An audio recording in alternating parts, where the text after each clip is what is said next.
Good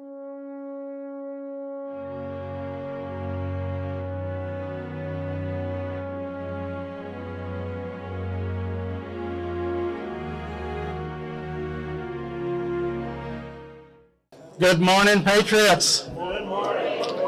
Welcome to the 293rd consecutive Friday meeting of the East Valley Red Friday Patriots. Welcome all. I believe that we have 92 present this morning, which is a great attendance. By the way, have you been reading the recent Surgeon General's announcement that people who drink alcohol have bad brains? What? Bad brains. What did he say? That was great news to me because now I've got an excuse for many of my actions or lack thereof. In fact, I've already put an order into Amazon for a big Jack Daniel's whiskey sticker to go on my rearview mirror of my car. And if I get pulled over again, I'll just point to the sticker and say, "Forgive me, officer, bad brain."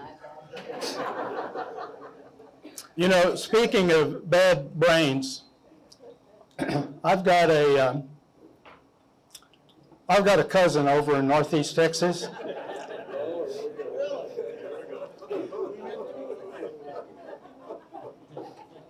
Buddy is his name. And like most of my kin, you know, Buddy's done quite well professionally. He's a lawyer, and he is the senior partner of the law firm Buddy, Bud, Bubba, and Bo. And they're located smack dab in the middle of downtown Jotumdown, Texas. Now, Buddy's wife works at the firm as a legal assistant, and if you've never heard of the town, the community of Jotumdown was named after the Jotumdown Gin Corporation. That dates back to 1936. Well, for most of his adult life, Buddy has been a rather promiscuous fellow. And here a while back, he was having an affair with this Italian woman who was in country on a work visa. And one night, the lady confided in Buddy that she was pregnant. Well, not wanting to ruin his reputation as a lawyer or destroy his marriage, Buddy offered the lady a large sum of money to go back to Italy and raise the child. He'd also provide child support.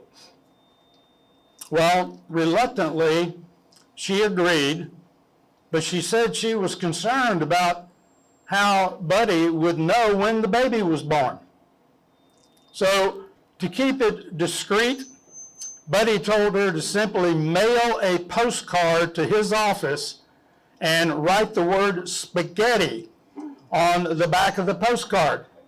And once he received the card, he would arrange for child support payments to begin immediately. Well, about 8 months later, Buddy came into his office to find that his wife was looking rather confused. She said, "Honey, you received a very strange postcard today." Well, trying to keep his composure, Buddy said, "Oh, really? Let me see the card." His wife handed him the postcard, and she watched as he read the card. He turned pale, and he fainted right there in front of his wife. Come to find out, on the card was written, "Spaghetti, spaghetti, spaghetti. 2 with meatballs and 1 without. Hurry, send extra sauce."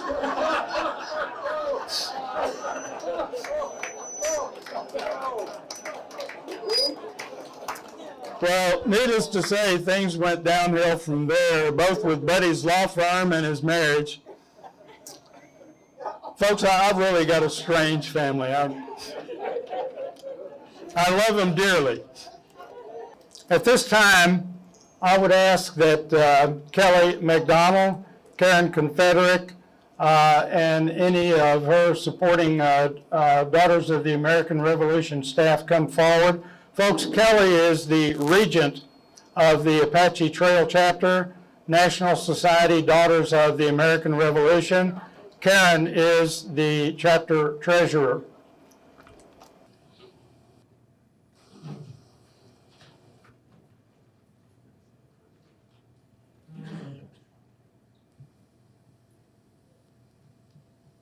Thank you. Can everybody hear me okay? Yeah. And Sarah is also with us. She's one of our members who is on the Project Patriot and Support for Veterans committees, and Terry Driesman, who is our registrar as well. So, in 2008, the National Defense Authorization Act authorized the U.S. Secretary of Defense to launch a program to commemorate the 50th year anniversary of the Vietnam War. From 1975 to 2025 is how long the commemoration lasts. The reasoning behind the commemoration is to assist a grateful nation in thanking and honoring our veterans and their families. All veterans in every war have made sacrifices, and other veterans were honored during and after their service. Unfortunately, veterans during the Vietnam War were not, as many of you know. The national commemoration was established to recognize and try to correct this omission. The primary objectives of the commemoration are to honor Vietnam veterans, including personnel who were held as POW and MIAs, for their service and sacrifice, show that service mattered and made a difference, and pledge to never forget the sacrifice of their loved ones. The commemoration began on Memorial Day, as I mentioned, in 2012, with a presidential inaugural event at the Vietnam Veterans Memorial in Washington, D.C. And it will continue through Veterans Day, November 11th this year. The law also authorized the Secretary of Defense to coordinate, support, and facilitate federal, state, and local government commemorative programs and activities designed to acknowledge those who served during that period. The phrase Vietnam War period is used to define the commemoration's inclusive dates, as our nation recognized all who served on active duty in the U.S. Armed Forces at any time during that period of November 1st, 1955 to May 15th, 1975, regardless of duty location. November 1st, 1955 was selected to coincide with the official designation of the Military Assistance Advisory Group, Vietnam, whereas May 15th, 1975 marks the end of the last official battle of the Vietnam War, which was precipitated by the seizure of the SS My Aguas, a U.S.-flagged container ship that was seized in international waters by forces of Cambodia's Communist Party on May 12, 1975. The last names on the Vietnam Veterans Memorial are the Marines who took part in that battle and lost their lives. No distinction is made between, as I mentioned, between veterans who served in country, in theater, or were stationed elsewhere during that period, as all who served gave their best effort wherever they were located. As of today, there are 6.7 million living veterans who served during that era. The National Society of Daughters of the American Revolution quickly embraced the commemorative program, resulting in over 2,000 DAR chapters from all around the country electing to become commemorative partners and committing to participate in a variety of events honoring America's Vietnam veterans. DAR continues to be the commemoration's largest and strongest commemorative partner, having conducted more than 6,000 events and recognizing nearly 400,000 Vietnam veterans. As a 50th anniversary partner, the Apache Trail chapter of DAR sponsors events to recognize those veterans through welcome home and pinning ceremonies. Many members of the Apache Trail chapter are active with the East Valley Red Friday Patriots group, and we sit over there on that table typically, or around. Today, we wish to recognize those Vietnam veterans who were present and who have not yet received recognition. It is our desire to present you with a Vietnam veteran lapel pin and a certificate of appreciation for your service and a welcome home. So if you have not received that pin previously, please come forward. Are there any? Please come up if you're able. Come up around here.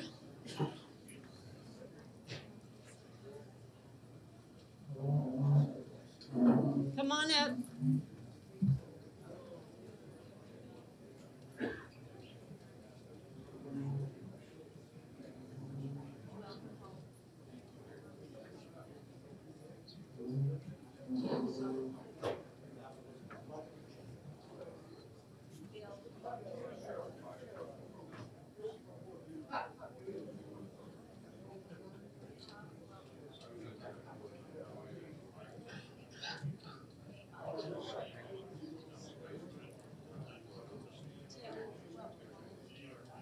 Great idea, Richard.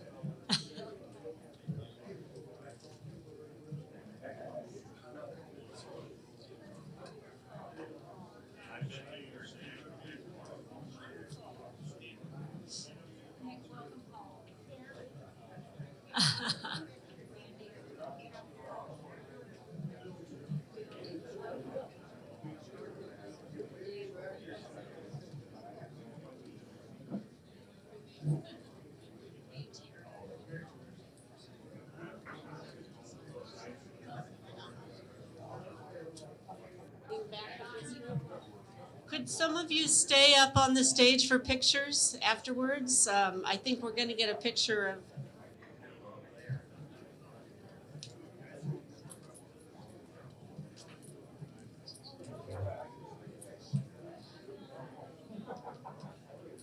I just want to tell you that every time we've participated in this event, the pinning ceremonies, it has been such an honor and a highlight for our members. Now I would like to call up all surviving spouses. If you were married to a veteran during his time of service and would like to be recognized, we have blue star pins for you because, as I mentioned, the spouses are remembered too because they gave a lot during the war. So are there any spouses of veterans when they were, if they were married, surviving spouses during their time of service? We have one over here. We're just asking for someone to take a photograph. Ladies, Dar, thank you very, very much. We do appreciate everything you do in supporting our veteran community. Thank you.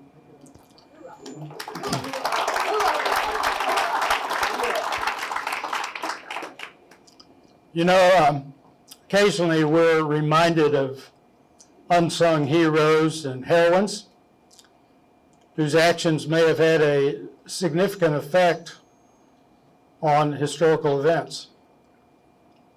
An unsung hero being someone who's done something brave or selfless or achieved something great, but is seldom, if ever, recognized or celebrated. And as we reflect on history, we know there have been countless unsung heroes that have emerged, especially as we review military history. So along with the generals and the paratroopers and the pilots and the sailors and the infantrymen, on occasion, a seemingly unimportant person responsible for mediocre tasks emerges from the shadows to contribute extraordinary feats for their fellow man. regardless of gender, the world has known many unsung heroes. Here in America, this heritage can be traced back to the Revolutionary War, where women donned men's clothes and took up arms against the British. And though none had the right to vote, hundreds of women participated in the Civil War as nurses, spies, and soldiers. Of the 33,000 women who served their country during the Great War, some 300 lost their lives. More than 700,000 women contributed to the defense of America in World War II, the Korean War, and Vietnam. And more than 166 American female patriots were killed in the Iraq and Afghanistan wars. The service of many of these women has been heroic. Their sacrifices have been profound, and their enormous accomplishments largely ignored. And this morning, I wish to share with you the story of one such unsung hero. And although she was not an American citizen, nor did she serve in the armed forces, her brief contribution to the World War II effort was immensely important and undoubtedly contributed to not only mission success, but to saving untold numbers of lives. That said, I would ask that we would spare a thought for a young Irish woman who may have played the most important role of all in making the D-Day landings of June 6, 1944 a success. You see, on June 3rd, 1944, which happened to be her 21st birthday, and only 3 days prior to the planned Normandy landings, a young lady by the name of Maureen Flavin was working the midnight shift from midnight to 4 a.m. in a lighthouse in Blacksod County, Mayo, Ireland, on the country's extreme northwest coast, about 500 miles from Normandy, France. Now, the lighthouse also served as a post office and a weather station. And one of Maureen's duties was to record data every hour that fed into a weather forecast for the British Isles. Blacksod's position on the west coast made it one of the first stations to actually report westerly storms. And weather forecasts coming from the lighthouse were especially important for commercial fishing boats operating in the English Channel. Now, be reminded that this was in an era before Doppler radar and before high-speed supercomputers, so Allied forces meteorologists had to rely on hand-drawn maps, historical data, somewhat crude instruments, and spotty weather to put together their forecast. Well, on that date, June 3rd, 1944, Maureen was monitoring the station's weather gauges, and Maureen surmised that a westerly storm was building over the Atlantic Ocean. That storm would likely make a mess of the English Channel on June 5. She had received a drop in the barometric pressure and telegraphed the readings to Dublin. then she didn't think much more about it. You see, during World War II, Ireland was a neutral nation. But the government had agreed to share weather information with the Allies, and unknown to Maureen, her weather readings in Blacksod, Ireland, not only went to a central office in Dublin, but also on to London, and then on to the supreme headquarters of the Allied Expeditionary Force located in Southwick House, Portsmouth, commanded by none other than General Dwight D. Eisenhower. Now, also unknown to Maureen was that her weather dispatch from the lighthouse would prove to be a crucial warning to General Eisenhower, and it ultimately convinced him to change the date of the D-Day invasion. That decision very likely saved the Allies' war effort in Europe. The information shared by Maureen, which happened to be the first spotting of the pending storm, touched off a near panic at Eisenhower's headquarters. Frantic messages came back to Maureen saying, "Please check, please repeat." There was even, there was even a follow-up phone call. Came from one of Eisenhower's staff members. Again, please check, please repeat. Now that call prompted Maureen to begin looking at the figures again.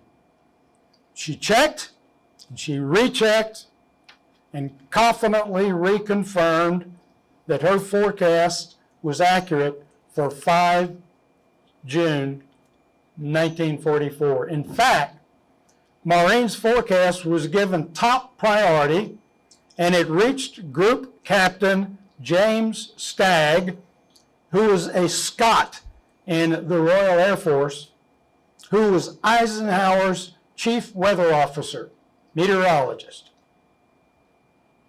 The forecast was alarming, considering that more than 180,000 Allied troops, 12,000 aircraft, and 7,200 ships and landing craft were assembled on the south coast of England, prepared for an invasion of Normandy that Eisenhower had planned for June 5. You see, the ships that would deliver the troops and the vehicles and the supplies to the beaches were already warming up their engines. Troops were being briefed. Aircraft were ready to pound the Nazi defenses and provide air cover for the landings. But the success of Operation Overlord depended as much on the elements as it did all of the military might that had been assembled for that invasion. D-Day had been set for June 5 because it offered the right combination of low tides and full moon, and Eisenhower could only hope that it would provide good weather to give the Allied forces the best chance of smashing through the Nazis' Atlantic Wall with an absolute minimum of casualties. However, as the appointed hour approached, Allied meteorologists were still arguing about the weather.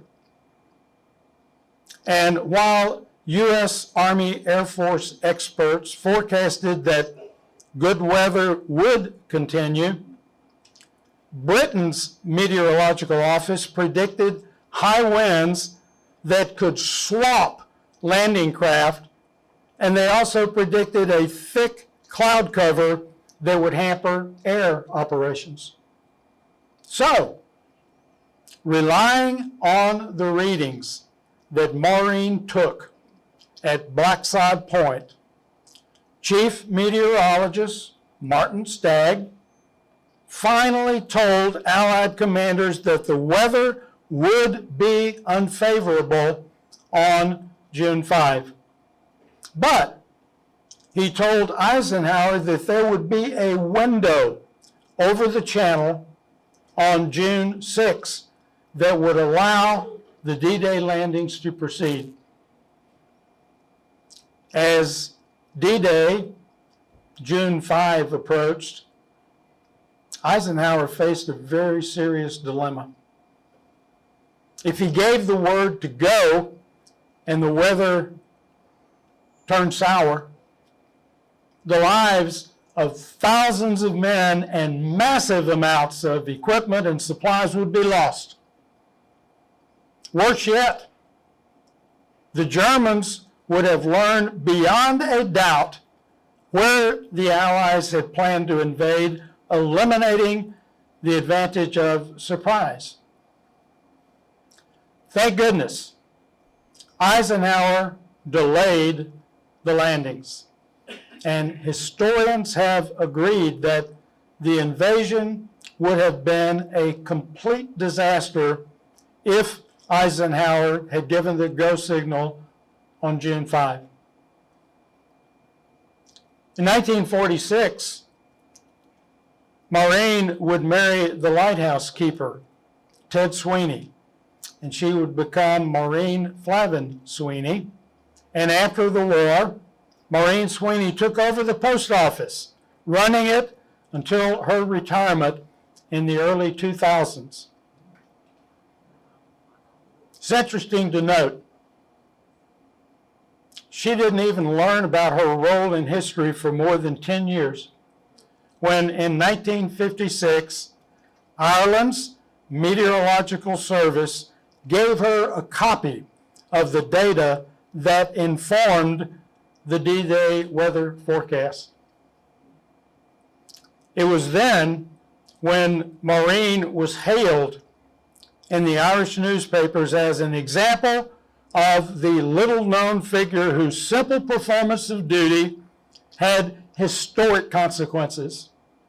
In fact, Maureen Sweeney was ultimately hailed as the Mayo County woman who changed the course of World War II. In fact, Maureen Flavin Sweeney became part of World War II lore. But it was not until June 2021, 3 years ago, that Maureen Sweeney was honored with a citation from the United States House of Representatives that was presented in a ceremony at her nursing home. Representative Jack Bergman of Michigan, who sponsored the citation, wrote on June 6, 2021, the 77th anniversary of the D-Day landings, that Sweeney's skill and professionalism were crucial in ensuring Allied victory, and her legacy will live on for generations to come, unquote. Maureen Sweeney's son, Vincent Sweeney, who, by the way, is now the lighthouse keeper at Blackside Point, said of his mother at the ceremony that he was happy that she got the forecast right that warned Eisenhower off of launching the invasion that was planned for June 5. I must say that all of us should be grateful to Maureen Flavin Sweeney for standing steadfast on her forecast for June 5. Otherwise, we might all be living in a different world today. Maureen Sweeney passed away last year, age 100, at a nursing home in County Kerry, Ireland, where she was born. A true, unsung hero. May I have a hurrah for Maureen Sweeney? Hurrah!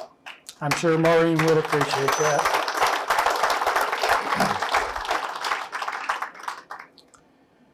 You know, I don't know if you saw or read anything recently about a unique military mission that took place a few months ago. It involved 3 Special Operations Group warriors, commonly referred to as operators. But I'll give you a very brief synopsis of what transpired. It's an interesting story. Understand that SOG operators are the best of the best when it comes to warfighting skills. The 3 operators included a U.S. Army 1st Special Forces Delta Combat Applications Group operator. Delta Force missions primarily involve counterterrorism, hostage rescue, direct action, and special reconnaissance, often are assigned high-value targets. Then you had a Naval Special Warfare Development Group operator, DevGRU. And DevGRU is a counterterrorism unit of the United States Navy and a component of the Joint Special Operations Command. DevGRU is also known by its unofficial name as SEAL Team 6. And you also had the 3rd team member, who was an Air Force 24th Special Tactics Squadron operator with combat controller skills. The STS operators are the rock stars who call in airstrike missions, including,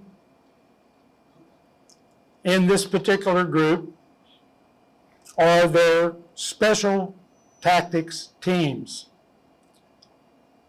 And they participate in a variety of missions, including counterterrorism and combat search and rescue. And they're experts in planning and executing special reconnaissance, strike, and recovery missions.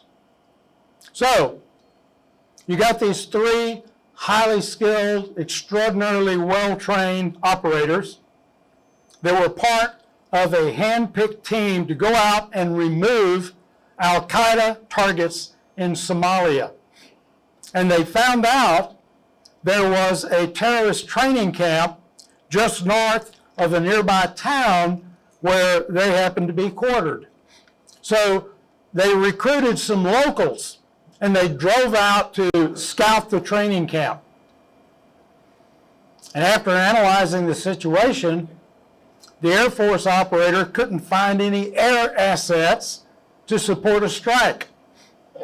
But he learned that a U.S. Navy cruiser was off the coast of Somalia and it had Tomahawk missiles on board.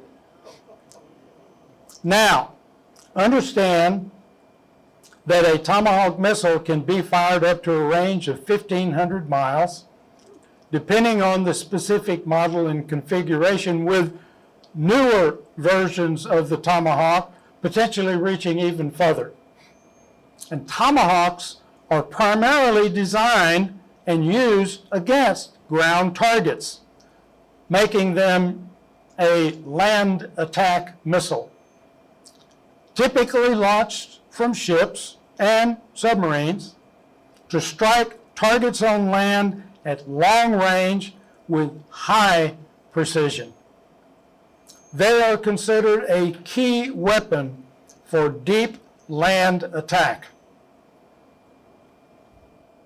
So for the first time in history, you got an Air Force operator acting as a combat controller, calls up Joint Special Operations Command to request Tomahawk missiles be launched off a ship at a designated ground target. That request went all the way to the Secretary of Defense at the Pentagon. Ironically, the operator immediately got approval, called on the strike, and watched the show as the Tomahawks took out the entire terrorist camp. Then the operators exfiltrated, went to a naval base in Bahrain. I think this is absolutely cool because of the combination of extreme operational latitude that was given to those three highly experienced Tier 1 operators, combined with their significant level of skill and tradecraft. In fact, the sheer audacity of the operation and the trio's confidence in their improvisation, much less the resources they employed to solve the mission, is definitely movie-level stuff. These guys strategized on how to successfully complete the mission by gathering human intel information about a terrorist training camp, and then recruited some indigenous local force as guides and scouts. This was a War College level case of a joint strike ability that is unique to the 21st century American military. Now, not to overhype this particular mission, but the United States military is the only military in the world that can put a cruise missile through a window it did not know existed 30 minutes earlier. And they can do it anywhere in the world. And they can launch that missile based on the assessment of three dudes entirely because of their tier resourcing that was reporting through a hugely over-resourced command structure, that being the Joint Special Operations Command. It was a glaringly imaginative and ingenious mission, and it terrifies a lot of folks to think about just how ingenious our United States military forces can be, as it should. Can I have a hurrah for America's Special Operators? Hurrah! Thank you, thank you. I do have just a couple of three announcements that I would like to make. First and foremost is that next Friday, I sincerely hope that you guys will be in attendance and make sure that any of the other Red Friday members that you're aware of that are possibly not here today join us. We have Rick Kryberg, Command Sergeant Major, United States Army retired, that will be addressing us next Friday. Command Sergeant Major Kryberg is a highly decorated Command Sergeant Major that has been involved with numerous deployments. His skill levels and training in a host of different military MOSs is quite unique. And following his retirement, he developed a foundation called Affinity Mission. And that mission has as its only focus helping veterans who are struggling through working with VA and VA benefits. So I think you will find that his foundation has been extraordinarily well received. It is a free service. There is no charge whatsoever to anyone that requests their assistance. But I think it's not only admirable for what the foundation is involved with, but it's essential. A couple of other announcements. As a reminder for those of you who reside in one of the local Thesman communities, Las Palmas Grand, Las Palmas, Palmas del Sol East, and Sunrise Village. We have an ice cream social that is scheduled for Wednesday, January 22nd at 2:30 in the afternoon. And this social is for Thesman residents who have never attended a Red Friday meeting, and they want to learn a little bit more about the program and meet with some of their Thesman neighbors who are participating in Red Friday. It is not for current Red members, so in effect, it is a recruiting initiative.